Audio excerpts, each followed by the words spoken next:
Good morning बच्चों, कैसे हैं आप सभी। स्वागत है आपका एक बार फिर से क्रैक कंपटीशन के इस प्लेटफॉर्म पर, जहां पर मैं सौरभ चौधरी ले आया हूं आपके लिए फिर से रीजनिंग के एक धमाकेदार वीडियो। तो चलिए देखिए, जैसे कि हमने लास्ट वीडियो में करे थे डाइस के कुछ क्वेश्चंस, अब हम उन्हीं क्वेश्चंस को आगे कंटिन्यू करेंगे। पिछली वीडियो में हम सिर्फ रूल 1 पढ़ पाए थे, अब हम रूल 2 भी पढ़ेंगे आगे, और मेन कोई ट्रिक वगैरह आई तो वो भी मैं साथ साथ बताते चलूंगा, क्वेश्चंस के माध्यम से करते चलेंगे। तो चलिए, क्वेश्चन से आपकी प्रैक्टिस भी होगी, सब चीज अच्छा होगा। देखिए, और आपको ये पता लगेगा कि पेपर में किस टाइप के क्वेश्चंस आते हैं। ठीक है, मैं पहले एक बार क्वेश्चन बना लेता हूं।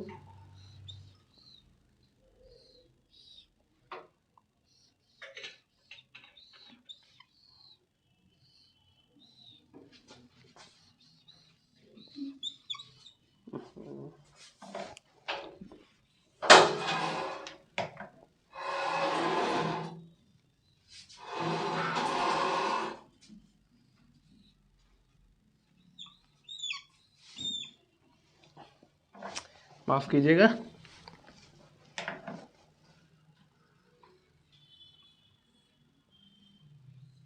जी देखिए, क्वेश्चन में अगर यहाँ पे जल्दी से नोट डाउन करूं, 251 156 456 एंड 243, इसमें आपको बताना क्या है। देखिए, क्वेश्चन समझे, क्वेश्चन क्या है। आपको एक ही डाइस के 4 चित्र दे रखे हैं अलग अलग तरीके से दिखते हुए, एक ही डाइस के 4 चित्र दे रखे हैं अलग अलग तरीके से दिखते हुए। अब आपको ये बताना है कि 4 के अपोजिट क्या आएगा। क्या बताना है कि 4 के अपोजिट क्या आएगा। तो देखिए जरा, इसमें क्या आपको कुछ सिमिलर दिखाई दे रहा है। पहले ये देखिए, क्या आपको इस क्वेश्चन में कुछ सिमिलर दिखाई दे रहा है। जैसे सिमिलर बोले तो 1 और 5 मेरे को यहाँ पे दिखाई दे रहे हैं, और 1 और 5 ही मेरे को यहाँ पे दिखाई दे रहे हैं। 1 और 5 यहाँ पे, 1 और 5 यहाँ पे, दोनों जगह 1 5 दिखाई दे रहे हैं मेरे को। बचा हुआ क्या नंबर है। रूल 1 याद है ना, कहीं भूल गए। बचा हुआ क्या नंबर है, 2 और 6। 2 पॉजिटिव 6, 2 और 6। आप देखिए, और आगे यहाँ पे मेरे को 5 6 दिखाई दे रहे हैं, और यहाँ पे भी 5 6 दिखाई दे रहे हैं। बचा हुआ क्या नंबर है, यहाँ पे है 1 1 अपोजिट 2, यहाँ पे बचा 4। हमें क्वेश्चन में बताना क्या था कि 4 के अपोजिट क्या है। देखें यहाँ पे निकल चुका, 4 के अपोजिट है 1, हमारा आंसर निकल गया। हमने ये भी निकाल लिया, 2 के अपोजिट 6 है। बचे क्या, 1 2 4 6 हो गया, बचे क्या 3 और 5। हमने ये भी बता दिया कि 3 के अपोजिट 5 है। तो ऐसे ही कुछ भी बता सकते हैं आप इसमें कि किसी के भी अपोजिट क्या है। चलिए, बहुत अच्छे, आगे बढ़ते हैं।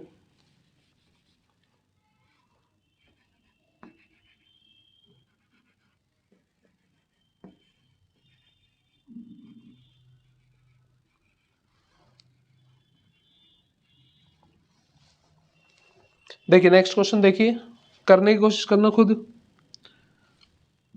5 4 6 3 5 6 और 1 2 4 और 1 4 6। इसमें आपको बताना क्या है कि 3 के अपोजिट क्या है। क्या बताना है, 3 के अपोजिट क्या है। चलिए जल्दी से मेरे को बताने की कोशिश कीजिए, 3 के अपोजिट क्या है। सबसे पहले ढूंढे क्या आपको इसमें सिमिलर दिखाई दे रहा है। सिमिलर क्या दिखाई दे रहा है, देखिए 4 5 6 5 6 यहाँ पे भी है, और 5 6 यहाँ पे भी है। 5 6 5 6, बचा क्या, बचा यहाँ पे 4, और यहाँ पे 3 बचा। तो 4 के अपोजिट क्या हो जाएगा, 3 हो जाएगा 4 के अपोजिट। हमसे पूछा क्या था, 3 के अपोजिट, तो 3 के अपोजिट 4 ही तो होगा। हमारा आंसर पहले लाइन में निकल गया। तो बहुत अच्छे, ऐसे ही करते जाइए।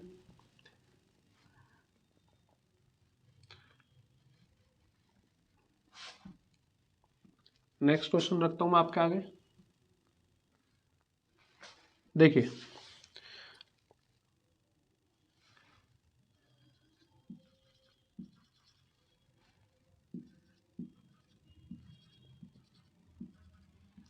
आपके डाइस कैसे होते हैं जिनसे आप लूडो खेलते हो, उन पे ऐसे नंबर लिखे होते हैं ना, 1 2 3 तो नहीं होता, ऐसे होते हैं। तो पेपर में ऐसे भी पूछ लेता है, तो आपको एक आधा क्वेश्चन ऐसा भी आना चाहिए। यहाँ पे एक डॉट,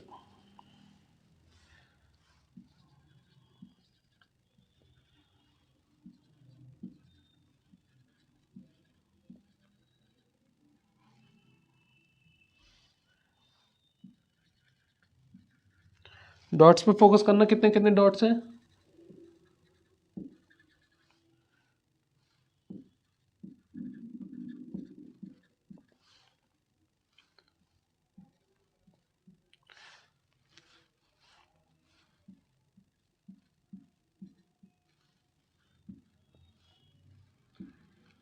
देखिए मैं एक बार बोल भी देता हूँ कितने कितने डॉट्स है। 3 5 1, 3 2 5, 6 3 4, ये मैं हटा देता हूँ एक्स्ट्रा, और यहाँ पे 6 2 1। ठीक है, आपको इसमें बताना क्या है।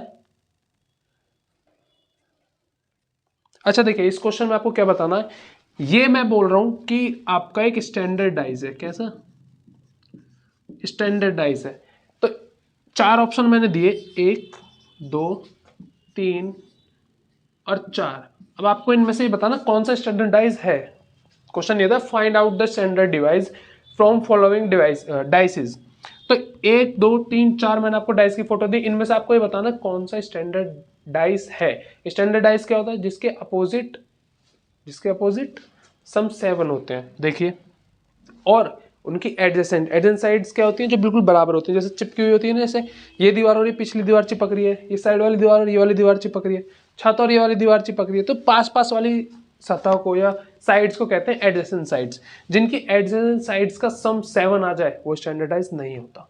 देखिए देखते हुए चलते हैं, इनका सम क्या है? 4, इनका सम क्या है? 6, इनका सम क्या है? 8। 7 आया? नहीं आया। ये बन रहा है हमारा, ये स्टैंडर्डाइज बन रहा है। इसका देखिए, 3 3 2 5, 8, 5 और 2 7, ये बन गया ना। जहां पे 7 आ जाए बराबर वाली सतहों का सम, वो होता है जनरलाइज। तो ये नहीं होगा, हमारा बी कट गया। ये देखिए 4 और 3, ये 7 बन रहा है, ये नहीं होगा। ये देखिए 6 और 1, ये 7 बन रहा है, तो ये भी नहीं होगा। आपका क्या राइट आंसर होगा? ए आपका राइट आंसर होगा, क्योंकि इसमें से किसी भी साइड का सम 7 नहीं आ रहा। चलिए बहुत अच्छे।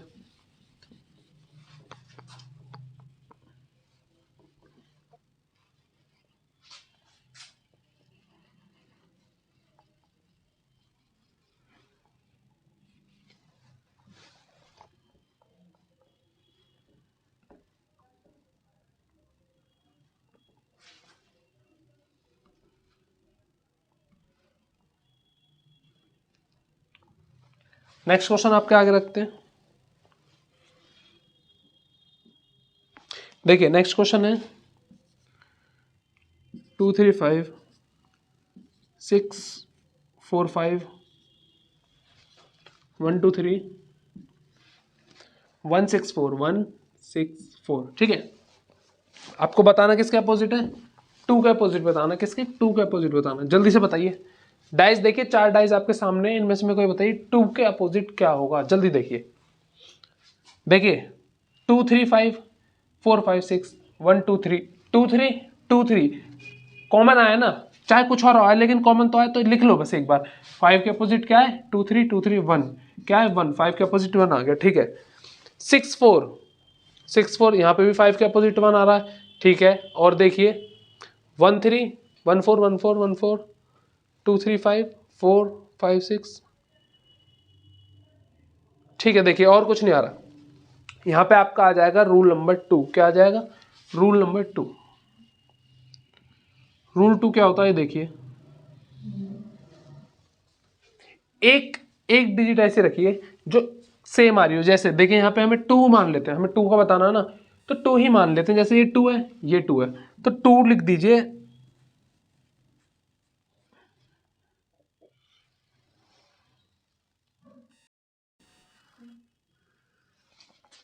देखिए यहाँ पे रूल 1 अप्लाई नहीं हो रहा, क्योंकि रूल 1 से हमारा आंसर नहीं आ पा रहा। हम क्या करेंगे? हम करेंगे रूल 2 से निकालेंगे। रूल 2 समझने की बारी आ गई। ध्यान से कॉपी पेन लेके बैठिए, रूल 2 लिखिए और देखिए रूल 2 में हमें क्या करना होता है? कोई भी 2 क्यूब ऐसे ढूंढने होते हैं जिनमें सिर्फ एक ही नंबर कॉमन हो। जैसे कि 5 और 5, और कुछ तो कॉमन नहीं है ना, और कुछ तो सेम नहीं है। तो 5 यहाँ पे लिखिए, 5 ही यहाँ पे लिखिए।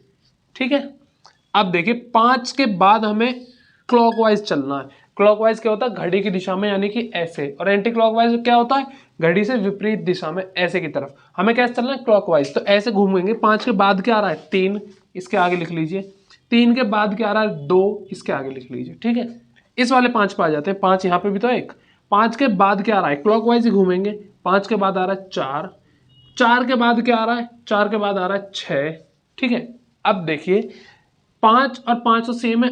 बाकी के जो 2 नंबर हैं, जैसे ये और ये, वो दोनों एक दूसरे के अपोजिट हैं। हमारा रूल 2 यही है, सीधे 2 नंबर निकल जाते हैं कि अपोजिट क्या क्या है। 3 के अपोजिट 4 है, 2 के अपोजिट 6 है। हमसे क्वेश्चन में क्या पूछा था, 2 के अपोजिट, तो हमारा आंसर 6 आ चुका है। लेकिन अब आप क्या होगा सर, 5 के अपोजिट क्या आएगा, फिर 5 के अपोजिट देखो 2 आ गया, 3 आ गया, 4 आ गया, 5 आ गया, 6 आ गया, बचा क्या 1, तो 5 के अपोजिट होगा 1। ठीक है, समझ आया रूल या एक बार और समझाऊं? चलिए एक बार और समझा दूं, देखो ध्यान से देखना। देखिए रूल 2 क्या होता है, कोई भी एक ऐसा नंबर देखते हैं जो 2 क्यूब में सिर्फ एक ही नंबर आ रहा हो। जैसे यहाँ पे 5 आ रहा तो यहाँ पे भी 5 ही आ रहा है। अगर मैं इसको और इसको ले लूँ तो देखिए यहाँ पे 2 3 और 2 3, ये तो रूल 1 लगेगा, यहाँ पे 2 लगाने की जरूरत है ही नहीं। सिर्फ हमें ऐसा एक नंबर देखना है, जैसे 5 और 5, ठीक है। या फिर जैसे इन दो में लिख लीजिए 1 और 1, ठीक है।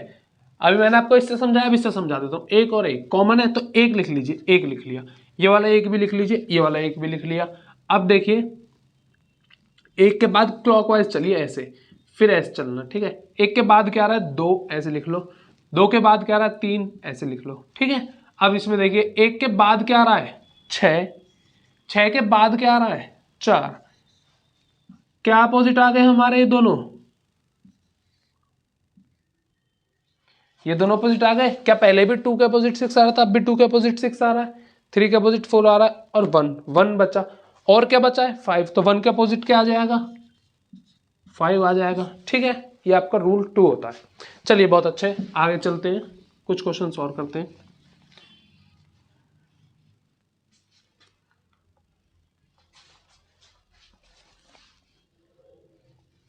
इंक डाल दो इसमें। चलिए बच्चों क्वेश्चन देखना है।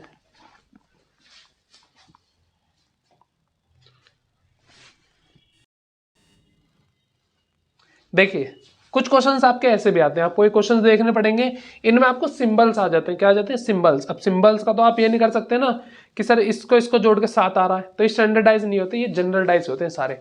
देखिए आपसे आपके सामने डाइस की 4 वो दे दी। अब आपसे पूछा क्या गया है कि हमको बताइए इस ट्राइंगल के अपोजिट क्या आ रहा है। कैसे करेंगे, देखते हैं, दोनों रूल अप्लाई, देखते हैं कौन सा पहले हो जाए। दो चीज देखिए क्या क्या कॉमन आ रही है, जल्दी बताइए। मैं एक बार क्वेश्चन देखूं मैंने सही नोट डाउन करा नहीं करा। जी हाँ सही है। देखिए यहाँ पे मेरे को डिवाइड और प्लस दिख रहा है, डिवाइड और प्लस दिख रहा है, यहाँ पे भी मेरे को डिवाइड और प्लस दिख रहा है। बचा क्या, यहाँ पे बचा ट्राइंगल और यहाँ पे बचा सर्कल। तो ट्राइंगल के अपोजिट क्या आ गया सर्कल। पहली ही लाइन में आ गया, आंसर नहीं आया। क्या आंसर आपका पहली लाइन में आ गया, पूछा क्या था ट्राइंगल के अपोजिट, तो क्या आंसर होगा सर्कल। बहुत अच्छे, चलिए ऐसे क्वेश्चन भी आप कर लोगे। रूल 1 तो हर जगह अप्लाई है, और जहां ना हो वहां रूल 2 लगाइए। पहले रूल 1 फिर रूल 2। चलिए आगे चलते हैं और एक आधे क्वेश्चंस करते हैं जल्दी से।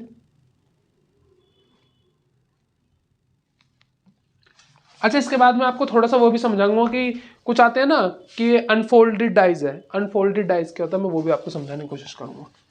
एक क्वेश्चन और करा दिया जाए इसका अच्छा सा। देखिए 1 3 2, यहाँ पे 2 1 और 5, यहाँ पे 5 6 और 2, यहाँ पे 2 6 और 3। पूछा क्या है, पूछा है 1 के अपोजिट क्या होगा। क्या 1 के अपोजिट क्या होगा, आपसे ये पूछा। जल्दी से इस क्वेश्चन को देखिए मेरे को बताइए 1 के अपोजिट क्या होगा।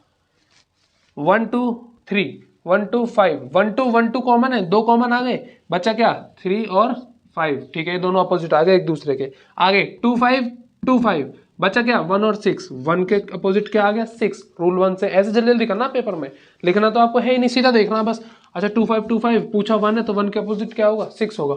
जल्दी से ऐसे कर लीजिए बस, बहुत आसानी से आपका हो जाएगा। चलिए ठीक है, अब मैं होप करता हूं कि आप ऐसे सभी तरह टाइप के क्वेश्चंस कर लेंगे, ऐसे सभी टाइप के क्वेश्चंस कर लेंगे। अब मैं आपको क्या सिखाने वाला हूं,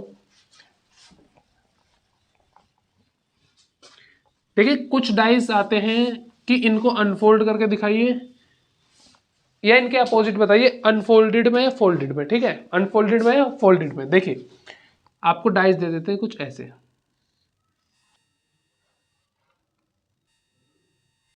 उन क्वेश्चंस में क्या होता है कि आपको ऐसे दिया होता है, एक क्यूब ऐसे अनफोल्ड करके दिया होता है, एक यहाँ पे दिया होता है, एक यहाँ पे, ठीक है। उनमें कोई भी नंबर लिख रहे होते हैं, 1 2 3 4 5 6, ठीक है, कोई भी नंबर ऐसे लिख रहे होते हैं।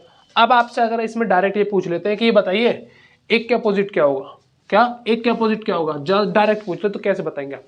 इन क्वेश्चंस में हमेशा ये ध्यान रखिए, कोई फोल्ड करके देखने की जरूरत नहीं है आपको, कोई फोल्ड करके देखने की जरूरत नहीं, इतने छोटे बच्चे नहीं है। आप सिर्फ एक चीज ध्यान रखिए, 1 है तो इसका एक छोड़ के एक अपोजिट होगा, 1 के अपोजिट क्या होगा, 3 होगा, एक छोड़ के एक, ठीक है।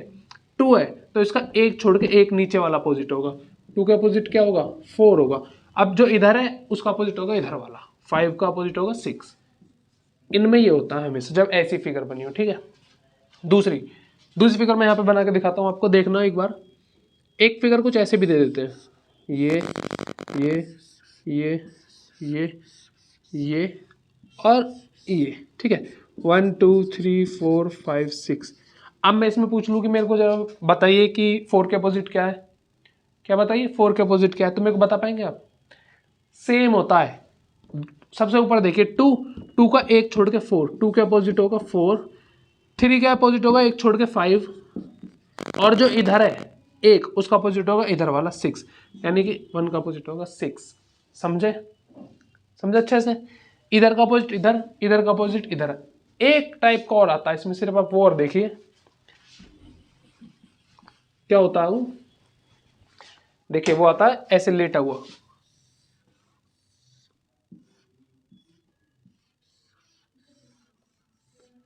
ऐसे डाइस और आता है, ठीक है। उसमें क्या होता है 1 2 3 4 5 6। इसमें मैंने पूछ लिया 6 के अपोजिट बताइए, किसके, 6 के। तो इसमें भी सेम ही होता है, जैसे 1 का एक छोड़ के एक, जैसे 1 का होगा 3, 1 का होगा 3 अपोजिट, 1 का 3 होगा। 4 का एक छोड़ के एक, 4 का अपोजिट होगा 6। अब बच्चे क्या क्या, 2 और 5, तो 2 का अपोजिट होगा 5, क्योंकि एक उधर है एक इधर है।